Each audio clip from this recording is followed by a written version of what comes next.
الحمد لله رب العالمين والعاقبة للمتقين والصلاة والسلام على أشرف الأنبياء والمرسلين وعلى آله وصحبه أجمعين اما بعد درود پاک کا نذرانہ پیش کیجیے. جزا اللہ عنا سیدنا و مولانا محمد صلی اللہ علیہ وآلہ وسلم ما هو اہلہ. قرآنی مضامین پر مشتمل اس کتاب میں سے ایک قرآنی قصہ اور واقعہ اور اس کے تحت اخذ ہونے والے درس ہدایات آپ کے سامنے یا دروس ہدایت آپ کے سامنے انشاءاللہ پیش کیے جائیں گے.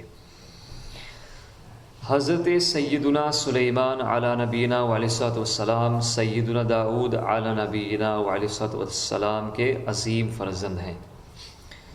یہ اپنے مقدس باپ کے جانشی ہوئے اور اللہ تعالیٰ نے ان کو بھی نبوت اور سلطنت دونوں سعادتوں سے سرفراز فرما کر تمام روئے زمین کا بادشاہ بنا دیا اور 40 برس تک آپ تخت سلطنت پر جلوہ گر رہے. جن و انسان اور شیاطین اور چرندوں پرندوں درندوں سب پر آپ کی حکومت تھی. سب کی زبانوں کا آپ کو علم عطا کیا گیا اور طرح طرح کی عجیب و غریب صنعتیں آپ کے زمانے میں بروئے کار آئیں، جس کا ذکر خود اللہ تعالیٰ نے قرآن شریف میں فرمایا. وَوَرِثَ سُلَيْمَانُ دَاوُودَ وَقَالَ يَا أَيُّهَا النَّاسُ عُلِّمْنَا مَنطِقَ الطَّيْرِ وَأُوتِينَا مِن كُلِّ شَيْءٍ إِنَّ هَذَا لَهُوَ الْفَضْلُ الْمُبِينُ. اور سلیمان داؤد کا جانشین ہوا اور کہا، اے لوگو، ہمیں پرندوں کی بولی سکھائی گئی اور ہر چیز میں سے ہم کو عطا ہوا، بے شک یہی ظاہر فضل ہے. اسی طرح قرآن شریف میں دوسری جگہ اللہ تعالی نے ارشاد فرمایا، وَلِسُلَيْمَانَ الرِّيحَ غُدُوُّهَا شَهْرٌ وَرَوَاحُهَا شَهْرٌ وَأَسَّلْنَا لَهُ عَيْنَ الْقِطْرِ وَمِنَ الْجِنِّ مَنْ يَعْمَلُ بَيْنَ يَدَيْهِ بِإِذْنِ رَبِّهِ وَمَنْ يَزِغْ مِنْهُمْ عَنْ أَمْرِنَا نُذِقْهُ مِنْ عَذَابِ السَّعِيرِ يَعْمَلُونَ لَهُ مَا يَشَاءُ من محاريب وتماثيل وجفان كالجواب وقدور الراسيات. اور سلیمان کے بس میں ہوا کر دی گئی، حضرت سلیمان علیہ السلام کے کنٹرول میں ہوا کر دی گئی. اس کی صبح کی منزل 1 مہینے کی راہ اور شام کی منزل 1 مہینے کی راہ. اور ہم نے اس کے لیے پگھلے ہوئے تانبے کا چشمہ بہایا اور جنات میں سے وہ جو اس کے آگے کام کرتے اس کے رب کے حکم سے، اور جو ان میں ہمارے حکم سے پھرے ہم اسے بھڑکتی آگ کا عذاب چکھائیں گے. اس کے لیے بناتے جو وہ چاہتا، اونچے اونچے محل اور تصویریں اور بڑے حوضوں کے برابر لگن اور لنگردار دیگیں. روایت ہے کہ ایک مرتبہ حضرت سلیمان علیہ السلام جن و انس وغیرہ اپنے تمام لشکروں کو لے کر طائف یا شام میں وادی نمل سے گزرے، چونٹیوں کی وادی سے گزرے، جہاں پر چونٹیاں بکثرت تھیں. تو چونٹیوں کی ملکہ جو مادہ اور لنگری تھی، اس نے تمام چونٹیوں سے کہا کہ اے چونٹیوں، تم سب اپنے گھروں میں چلی جاؤ، ورنہ حضرت سلیمان اور ان کا لشکر تمہیں بے خبری میں کچل ڈالے گا. چونٹی کی اس تقریر کو حضرت سلیمان علیہ السلام نے 3 میل کی دوری سے سن لیا اور مسکرا کر آپ ہنس پڑے، مسکرا پڑے.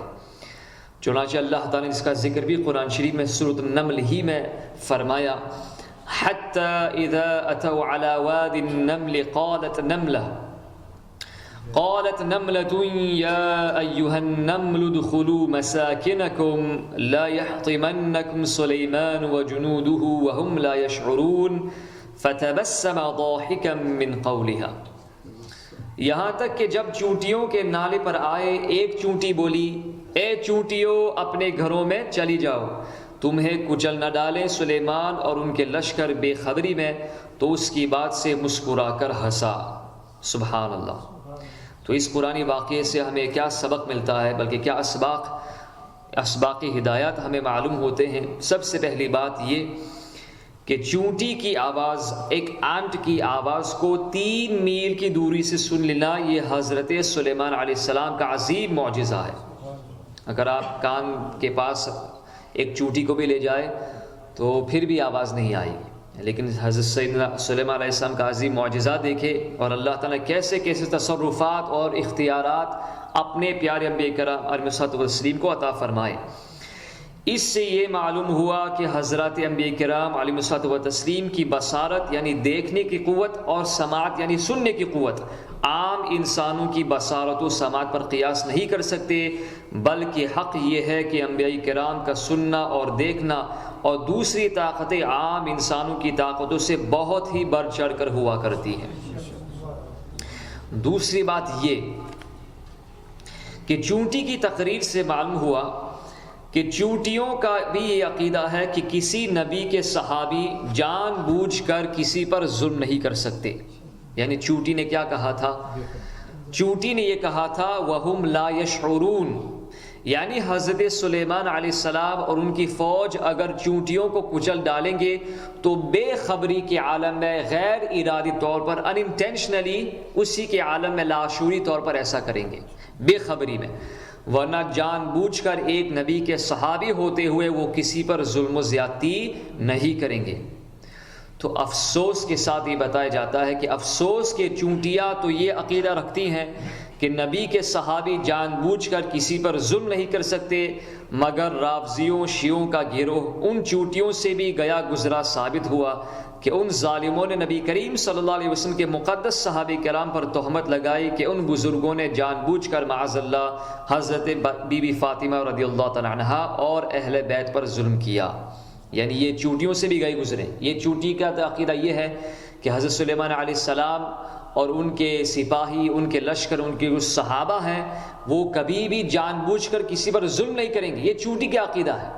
اور یہاں پر ان ظالموں کا عقیدہ یہ ہے کہ نبی کریم صلی اللہ علیہ وسلم کے صحابہ نے معذر جان بوجھ کر حضرت بی بی فاطمہ یا اہل بیت کی کسی فرد پر ظلم کیا۔ تو یہ چونٹیوں سے بھی جانوروں سے بھی گئے گزرے ہیں۔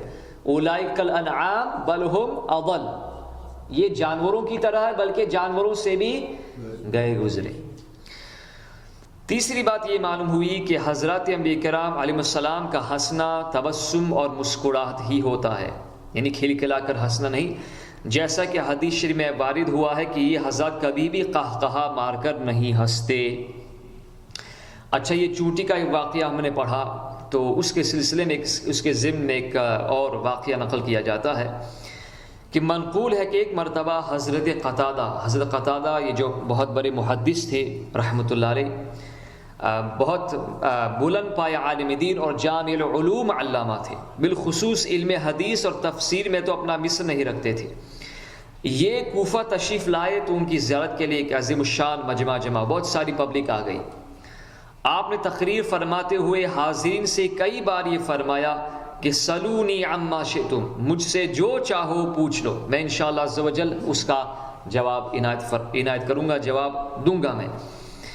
حاضرین پر آپ کی علمی جلالت کا ایسا سکہ بیٹھا ہوا تھا کہ سب لوگ دم بخود و ساکت و خاموش بیٹھے رہے، مگر جب آپ نے بار بار لڑکارا کہ کوئی مجھے سوال کرے، میں آپ کے پاس آیا ہوں، مجھ سے کوئی سا سوال کرے میں انشاءاللہ اس کا جواب دوں گا، تو ہمارے امام اعظم ابو حنیفہ رضی اللہ عنہ جو ابھی بہت ہی کم عمر تھے، خود تو کمال ادب سے کچھ نہ بولے، مگر آپ نے لوگوں سے کہا کہ آپ لوگ حضرت قتادہ رضی اللہ عنہ سے یہ پوچھیے کہ وادی نمل میں جس چونٹی کی تقریر سن کر حضرت سلیمان علیہ السلام مسکرا کر ہنس پڑے تھے، وہ چونٹی نر تھی یا مادہ، میل تھی یا فیمیل؟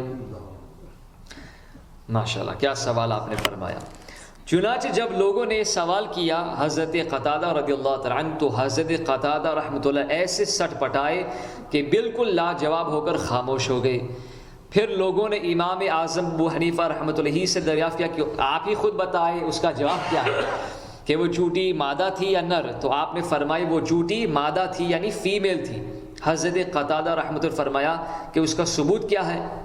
تو امام اعظم ابو حنیفہ رحمۃ کی ذہانت دیکھے، اس کم عمری میں بھی قرآن شریف سے کیسے استدلال فرمایا۔ آپ نے جواب عطا فرمایا کہ اس کا ثبوت یہ ہے کہ قرآن شریف میں اس چونٹی کے لیے قالت نملتن یہ مؤنث کا صیغہ ہے، فیمیل کا، قالا میل کے لیے اور قالت فیمیل کے لیے، مذکر کے لیے قال، مؤنث کے لیے قالت. تو اللہ تعالیٰ نے قالت نملۃ ذکر فرمایا، مؤنث کا ذکر فرمایا، اس لیے یہ چونٹی مادہ تھی، فیمیل تھی.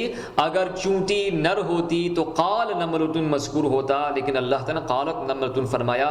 حضرت قتادہ رحمۃ اللہ علیہ نے اس دلیل کو تسلیم کر لیا، اور امام اعظم ابو حنیفہ رحمۃ اللہ علیہ کی دانائی اور قرآن فہمی پر حیران رہ گئے اور اپنے بڑے بول پر نادم ہوئے. تو اللہ تعالیٰ ہم سب کو قرآن مضامین سمجھنے اور اس پر عمل کرنے کی توفیق عطا فرمائے.